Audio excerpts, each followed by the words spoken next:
Hey, Jeff. Hey, Angela. Welcome to the His and Her Money Show. Hey guys. Hey, Hi. thank you for having us. We're super glad that you guys are here with us. You guys have done an incredible thing by becoming debt free. And there's people tuned in right now who are on the path to debt freedom and need a little motivation. So we know that your story is going to do just that. But before we get into the details of your story, can you just take a moment and introduce yourself to the audience and let them know what you're all about? Absolutely. My name's Angela. I am a wife and a mother and a teacher. I teach grade 7 and grade 8. I'm just about going to work and running my kids around here, there, and everywhere.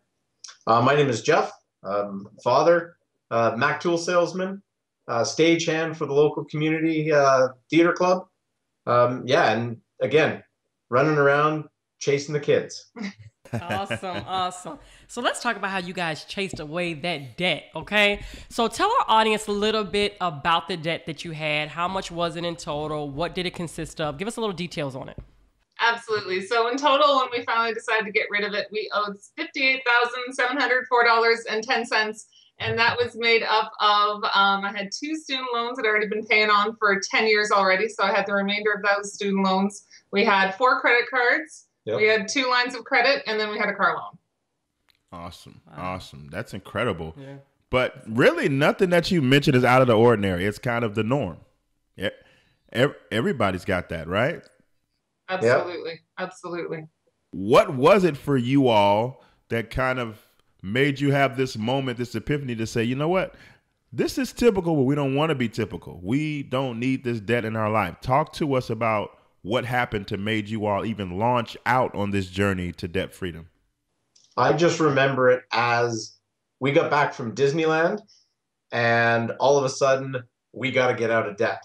And it just come to me with here. We're $58,000 in debt and we need to get out. So before we went to Disney World, we had enough saved up for the house rental for the week. But I went down with this uneasy feeling because I knew we didn't have the rest of it saved up, and I knew it was going to end up on yet another credit card. And I had no idea how I was going to pay it off, but I was going to worry about that after we got home. So we got home. It was March break, meaning I got a week off of school. So I sat there with all the bills and just had my little freak out moment and realized, oh my goodness, like we have a good income between the 2 of us. I have nothing to show for it, and I have no idea how I'm going to make even like $100 minimum payment. It was super, super tight. We were living on the edge. He didn't really know how close it was because I'm the one that deals with the money. But yeah, I just had that come to Jesus, good Lord, I got to get out of this moment because this isn't working. The stress is not worth it. So I had to find a better way of doing what we were doing. Now, tell us about what was the first step that you took once you guys realized, like, hey, wait a minute, we are drowning in debt. I mean, we just went on a family vacation that we could not afford, and we realized that we owe $58,000.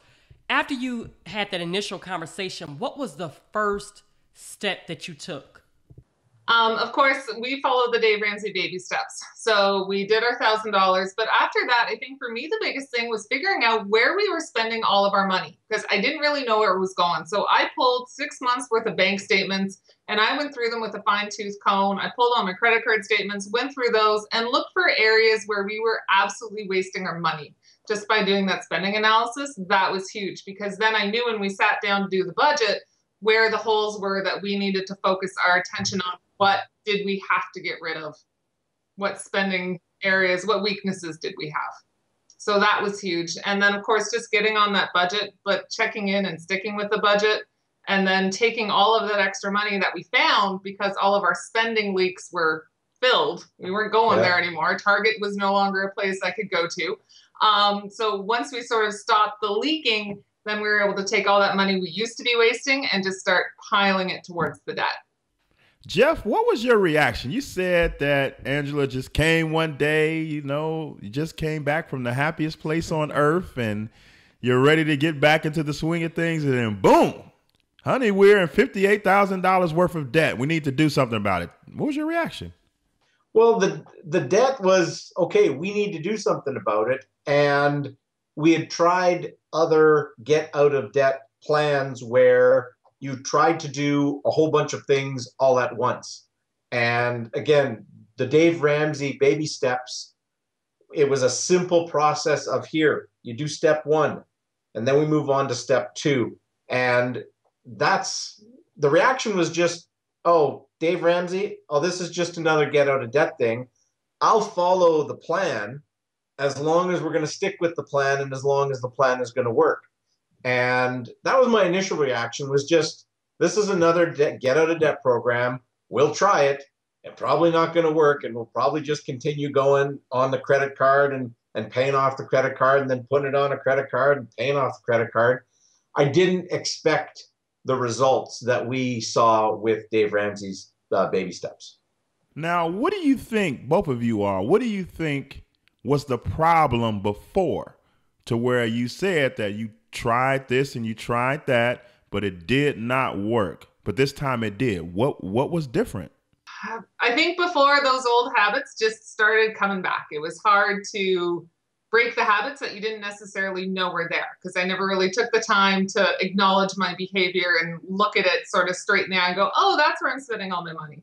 So I just kind of reverted back to my old habits. Whereas this time around, I knew we needed to change because we were just living on the edge and it wasn't really a good place to be. I was losing sleep and, just building up feelings of resentment. So that really motivated me to kind of just, you know what, we got to do this. We got to stick with it. We have to change our behaviors. We have to change our attitudes towards money. And, gradually it was just about developing new habits with money.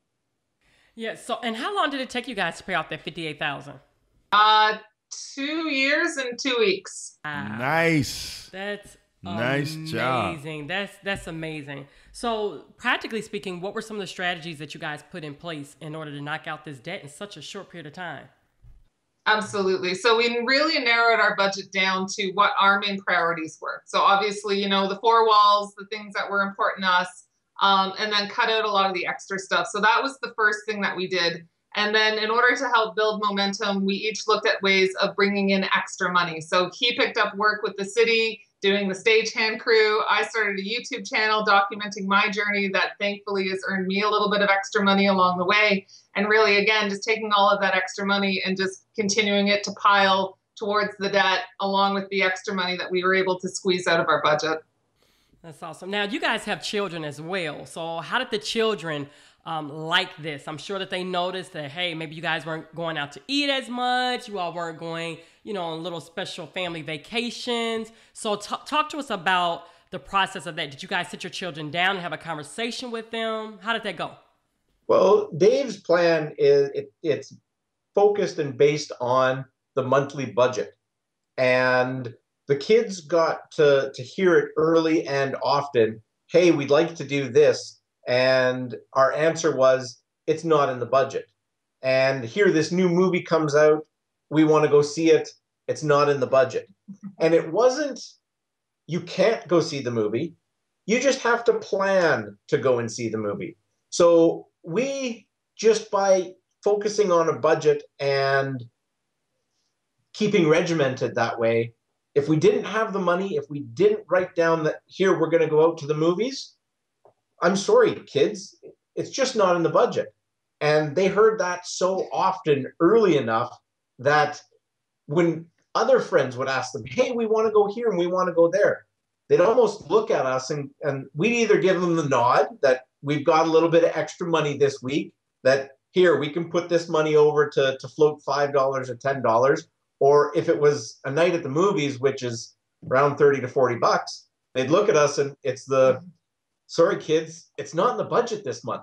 We can go next month, but this month, we just didn't write it down in the budget. So just through learning from what we were doing, they kind of realized that if we want to do something, we just got to put it in the budget. One of my proudest moments, we were going to a grocery store. I had my daughter and her friend in the back of the van. And it was one of those places where right next door is one of those frozen yogurt type restaurant things. It's like, oh, can we go there? And my daughter Emma, without any cueing at all, said, no, it's not in the budget. I'm like, that's my girl right there. Well trained. Good job. She heard it. 2 years. So to sum up you guys' story, it sounds like we went from Disneyland to Dave Ramsey to debt freedom. But But I'm sure that throughout this journey that it wasn't a bed of roses. I'm sure that some obstacles popped up along the way. So talk to us about some of those obstacles that arose and how you were able to overcome them. Well, early on, just when we were first getting started and getting into this budget deal, I like to go hunting and I like to go fishing. And there was a weekend coming up, or there was a fishing trip coming up, and I just said to Anne, just like, all right, I need some money. I'm going fishing. She looked at me and she just said, well, that's not in the budget. And that's kind of the first time I heard that it's not in the budget phrase. And so the obstacles, it was, well, I need to get it into the budget, and I need it in the budget next week because the fishing trip's next week. So that's when I started to learn about how to properly budget and to plan ahead for the dollars that were coming in, so that we had money, so that I had money to do my fishing trips and my hunting trips. But those were some of the obstacles that came up. Is here, something comes up, I need to budget for it if I want to do it. Yeah. So, I mean, there was some mental obstacles. We also had to face cash flowing a roof. Yeah. So our roof started leaking. It started raining on the inside. And normally Jeff, in our first house, he had no problems getting on the roof and replacing it, saving us a ton of money. Unfortunately, the roof on the house we live in now is a little bit too pitchy. It's a little bit too steep. I wasn't comfortable with him doing it. So we had to hire in a company. So all of a sudden we had to come up with $7,600 to pay to cover the cost of our roof because we weren't doing financing anymore. Now, luckily, I had to pad my emergency fund a little bit because there was a possible teacher strike that may have happened. So we put baby step 2 on hold. So we had half the money there that we were able to pull from. But then it was taking a look at some of our savings account and figuring out, okay, how are we going to pay $7,600 for a roof in cash? Now, thankfully, it all worked out and we were able to do that and still stay on this debt-free path that we were on. But that was certainly a bit of an obstacle. Having to get my daughter new $1,000 skates was also a bit of an obstacle, just being in the sport that she's in. So it was definitely having to do some creative financing, and learning how to do creative financing without just going to the convenience of that credit card or the line of credit. That was certainly a major mental obstacle that, oh my gosh, we could actually do this. Like, it was bizarre to me. I'd never cash rolled anything more than $200. So to cash roll, $7,600, and just that belief that we could do this and still stay on track with everything else was two major hurdles. And once we got over those, it was like, okay, we can do this. We got this. And just once you start doing it that way and cash flowing it and figuring out, we're going to cash flow this. We're not doing the simple, easy, quick, put it on a credit card and pay it off later. Once you get in the practice of moving things around so that you can cash flow things, it gets easier. Yeah. And the closer you are to getting out of debt, and then once you do get out of debt, this cash flowing of expenses that arise, it becomes very simple. We just had a couple of months back brake work and just work and repairs on both of our vehicles, and all of a sudden we need $1,000 worth of parts just to go into the vehicles in just maintenance parts. And it wasn't really budgeted, but because we had done a couple of these things, and because we did the roof, we had a couple of accounts where we put $100 a month into an automotive fund because we know the car is going to break down. So you have that small account there, but then if bigger things arise, if you've got a little starter $300-400 fund on the side, coming up with that other $600 doesn't take that much, and it happens really quickly when you set your mind to it. Yeah, so I think the more prepared you can be for obstacles that come up, and having those little sinking funds, we call them, but those little savings accounts or pockets of savings to help get you through, definitely make those obstacles a lot less daunting. Awesome. Let's talk about preparation for a minute, because on one hand, you all have to make some decisions like, well, we can't go to the movie this month. We got a budget for it, and maybe next month. But then on the other hand, they need $1,000 skates. So talk to the parents that are tuned in. Talk to them about your thought processes in trying to decide what to do, what not to do in regards to your children, because that's a touchy subject for all the parents listening. Like, you want to give your kids the world, but when you're in the process of getting out of debt, you're going to have to make some choices. There's going to be some yeses and some nos. And so talk about your process in deciding what to hold back on and what to go for in regards to your children. For sure. So I grew up as a figure skater, so I understand kind of the impact that that had on me growing up, and want, as long as my kids were interested in moving forward with that, then, again, I wanted to give them that same experience. Whereas going to the movies and watching a movie is something my kids are going to forget about, a week or two down the road. It's not going to be a big deal. So for me, any type of extracurricular activity is important, but at the same time, we limited them. So I told my kids, okay, you get to pick one thing or two things, but you get 2 days a week and that's it. I'm not going to be the parent that's at soccer on Monday, basketball on Tuesday, football on Wednesday. Like, yes, we can do something, but you're limited to one thing and one thing only. So pick something that you love, pick something that you're passionate about, pick something that you want to work towards. And I find that just helps my kids in a lot of ways socially. It gets them out socializing with kids that aren't necessarily, at school or in the neighborhood, which, again, I don't need to pay money to do that, but it's something that they enjoy doing. It's something that I enjoyed doing growing up. So being able to relive those moments watching my kids, to me, those moments are priceless, but at the same time, worth putting in the budget. On top of that, myself and Angela, we did a lot of sacrificing. There wasn't a lot of buying new clothes. There wasn't a lot of going out for the two of us so that our kids could have some of these experiences. It took us 2 years to pay off our $60,000 worth of debt, but the kids were still in skating. We still had cable television. The $1,000 skates were there. We were fortunate enough to have some money where this is the process we're going to go through, and we're going to go through it for 2 years. If we were really, really desperate, it would have been easy to go, listen, that's it. There's no more cable. There's no more skating. There's no more anything. We're going to go on beans and rice and beans. We could have paid off the $60,000, I figure, in about a year if we had taken everything back to bare bones. But it was a decision that we made where we didn't want our kids to be that, here, you're the family that doesn't have television.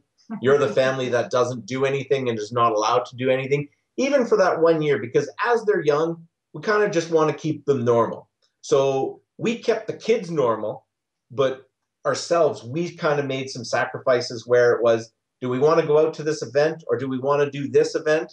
And the two of us decided, no, we're going to sit back and not do some of the fun things that adults want to do in order for our kids to go out and just kind of have normal or semi-normal childhoods. Yeah, you all hit on a point that I really want to drive home, and I want the audience to really tune in and reflect on.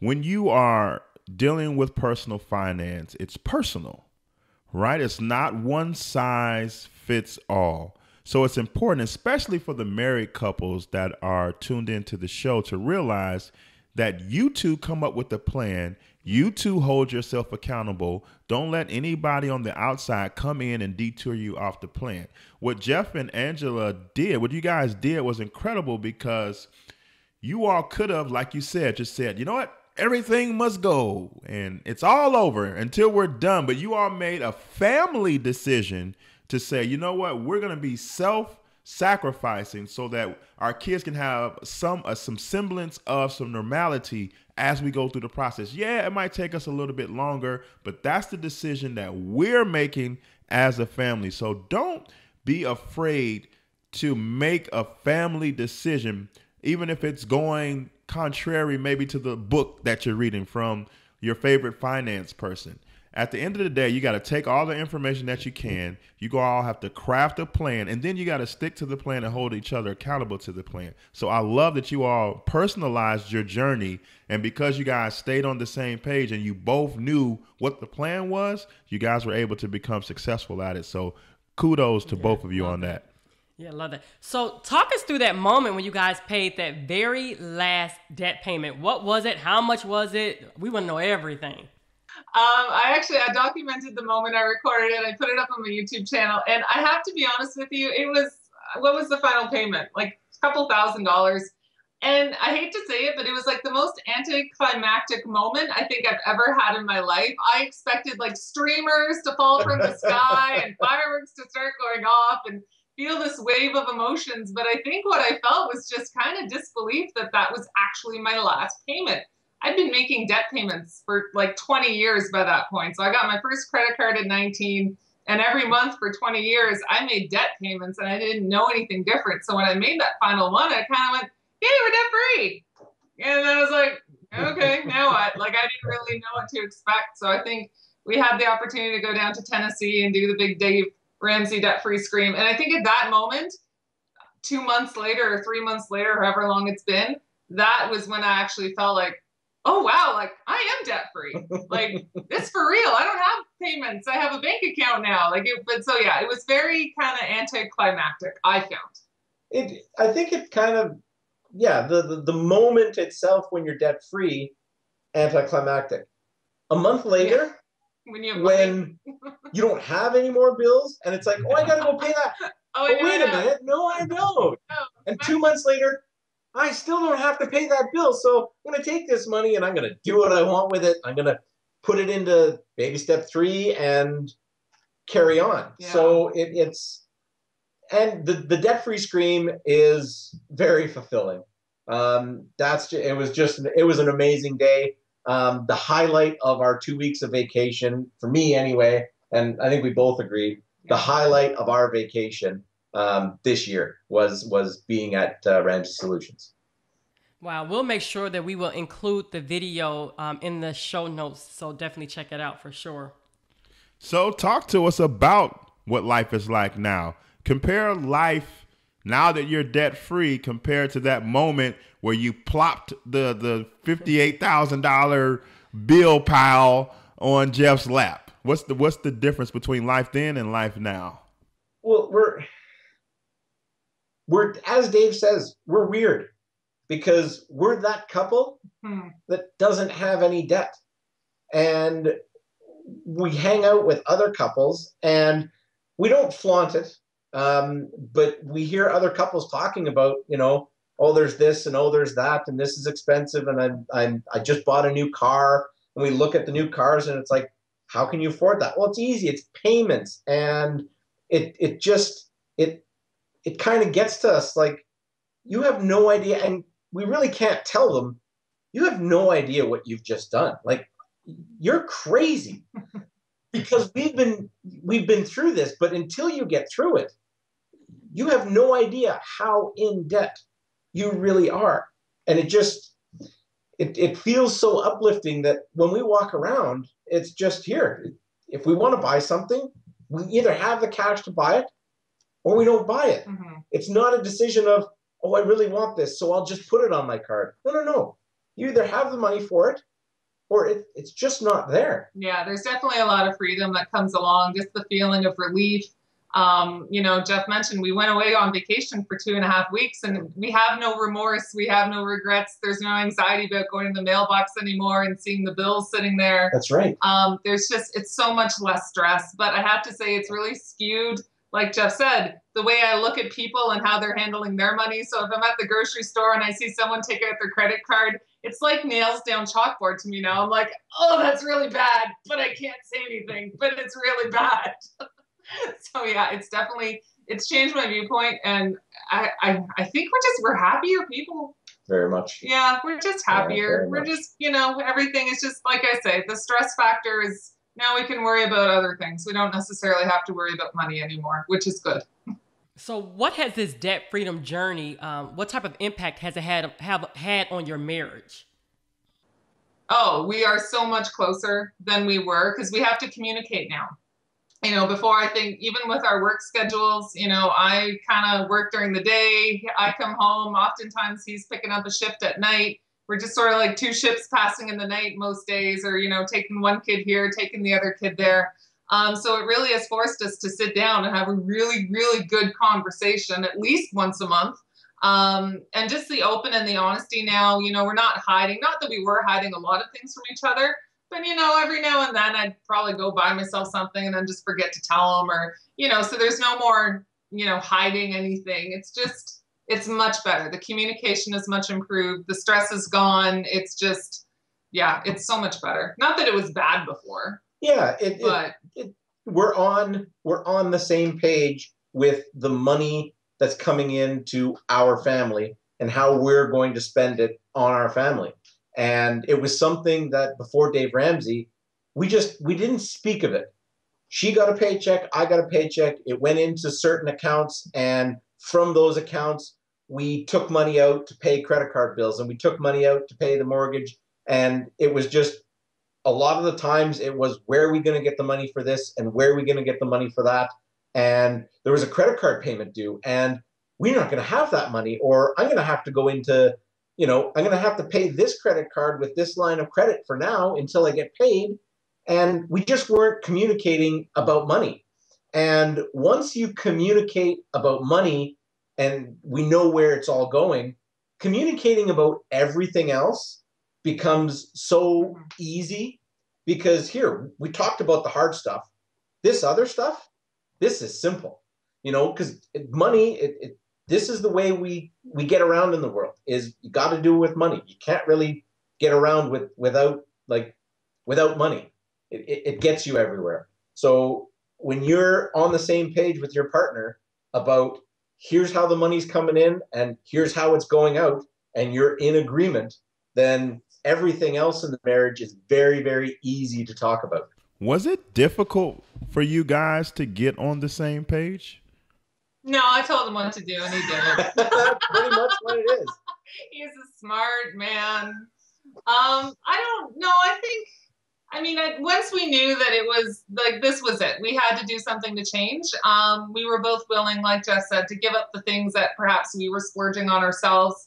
So it really became sort of an equal footing. It really wasn't that hard. It's not that hard because it's common sense. The budget is a common sense tool. Dave explains it. You take every dollar that's coming into your house, you give that dollar a job. And when I've lost my train of thought. That's okay. That's why there's editing. Yeah, I guess so. The point I'm trying to get across is the budget's a simple tool. And so it makes sense. So with Ange coming in and going, we're doing a monthly budget. Well, I can't sit there and say a monthly budget is stupid, and giving every dollar a job before the month is over, that's a dumb idea. No, because there's no argument against having a monthly budget. And there's no argument against any of the baby steps in Dave's program. If you can come up with a great argument against why you shouldn't have a $1,000 savings account and why you shouldn't get out of debt and the rest of Dave's steps, if you can come up with a great argument against it, I'd like to hear it. But there really isn't one. So when my wife comes to me and says, we're going to get on a budget and we're going to pay off our debt these ways, and it all makes sense, how can I come up and say, well, you know what, there's no argument for it. And if there's no argument, then it's just the smart thing to do. It's hard to argue grade 6 math, really. As a teacher, it is hard to argue against grade 6 math. True. So what is the biggest life lesson that you guys learned through all of this? Oh, we do not have to keep up with the Joneses to be happy. So really just that sense of contentment. I think before we began this debt-free journey, it was my life surrounded, okay, what do my friends have? What do my coworkers have? Oh, I should be able to have the same things. Not realizing that they were probably in debt up to their eyeballs as well. So now I think that big life lesson is they're probably all in debt, just like I was in debt, and it's not necessary. I don't need to have the latest and greatest. My friends and family still love me regardless. And again, just Don't need to be keeping up with the Joneses. Lose your sense of entitlement and be content with what you have, because we are lucky and we never really appreciated that before. So, what do your family and friends think of now? The fact that you guys are debt free. I mean, that you all have paid off $58,000 in what, two years, 2.5 years. What are they saying now? The thing that I hear the most is that's great. I'm so happy for you.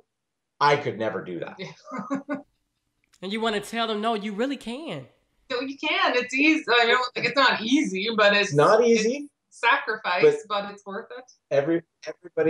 Everybody can do that. Everybody that we told about paying off the debt, they said, that's fantastic. That's great. I'm so glad. Everybody's happy for us. Nobody was, you're crazy. But yeah, it's everybody was just kind of, oh, you guys, what a great job. That was about it. Yeah. Just like I say, thrilled, but not inspired to go out and do it on their own, which is a little disappointing, but they'll find their time in their own time. They'll figure it out. What if there's somebody tuned into the show right now with a similar type of thought in their brain? Like, wow, that's incredible that Jeff and Angela paid off $58,000 in 2.5 years, but I don't know if I have what it takes to get that done. What words of encouragement would you offer to that person that's listening right now? I think every dollar you can put towards debt is you're getting it done. So even if it might not feel like that, anytime you can put that dollar or, $5, $20, whatever you have, and throw it towards the debt and stop using debt, you'll get there. It's not impossible. It is completely doable, but it is just about taking those little small steps at a time. And eventually you'll get there. It is a marathon. It's certainly not the 100-meter dash. It is going to take a good long. Actually, I think running a marathon takes less time than getting out of debt, but it is possible. Just every little bit, even if it's a quarter, whatever. If you can save that money and just stash it towards your debt, then you're getting there. And again, will it take a little bit? Yeah, sure, it will take a little bit. Does it mean saying no to things? Yeah, it means saying no to things, but if you want it bad enough, you'll do what it takes to get there, and you will get there. And yeah, you'll be better off in the long run. It's all about sacrifice. It's sacrificing now and delaying pleasure for a greater achievement and a greater goal at a later date. And that's, if you can get out of debt now, and again, the $5 and the $10, that's sacrifice now that in the future, it's going to pay off in spades. It's going to be a lot better than that $10, and it's going to feel a lot better into the future. And once you start getting traction with, here, I'm going to pay off that small debt. And when that small debt goes away and is gone forever, that feeling is so energizing. So it's get that first smallest debt out of the way. And once you get that first smallest debt out of the way, it steamrolls and it's going. And because when we first got started, it's that light at the end of the tunnel, that debt-free light. And it was a couple months in on Dave's plan, and I could see that light. And Ange was telling me, it's 2 years down the road. We're not out of this until 2 years. And I was pumped at month number 2. And I was like, what's next? Like, let's get going, because we got a long 2-year road. But if this is all laid out like the way it's been going the last couple of months, I'm ready. I'm ready to spend this 2 years in fighting to get out of debt. That's awesome. So, Angela, can you tell our audience a little bit about your YouTube channel, where they can find you, how they can stay in contact with you, and if you have any resources that you guys want to mention? Absolutely. So my YouTube channel is Our Life on a Budget. I've been up on YouTube now for a little over a year. And it's basically just where I've shared our journey the last year of getting out of debt. I share those monthly budget reports and let you know how things are going for us financially, as well as collaborating with a number of other great YouTubers and talking about money saving tips or just different strategies for saving and just getting on a better financial track. And there's such a great financial community on YouTube. So I think, again, if people are looking for motivation and looking for inspiration, again, there are just so many people out there sharing their journeys. And I think for me, that was definitely one of the things that kept me going, because I didn't have like-minded people in my real life. So to be able to find those people virtually was just a huge motivator. And then in terms of other resources that we had just around the house that kept us going, of course, anything to do with Dave Ramsey and his sermons about why you want to get out of debt was hugely motivating.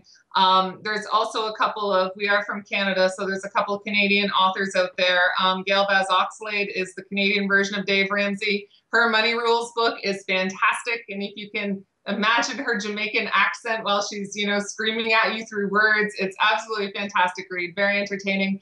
And The Wealthy Barber by Dave Clinton is another one that really just, it hit home, and it's a great, easy read about how to sort of balance your financial home and get things in order. So those have also been just great motivators along the bedside table for sure. Awesome. Jeff and Angela, $58,000 of debt destroyed in 2.5 years. You two are certified debt destroyers. Thank you so much for taking time out of your schedule to share your journey with our audience today. Thank you, guys. Thank you so much for having us.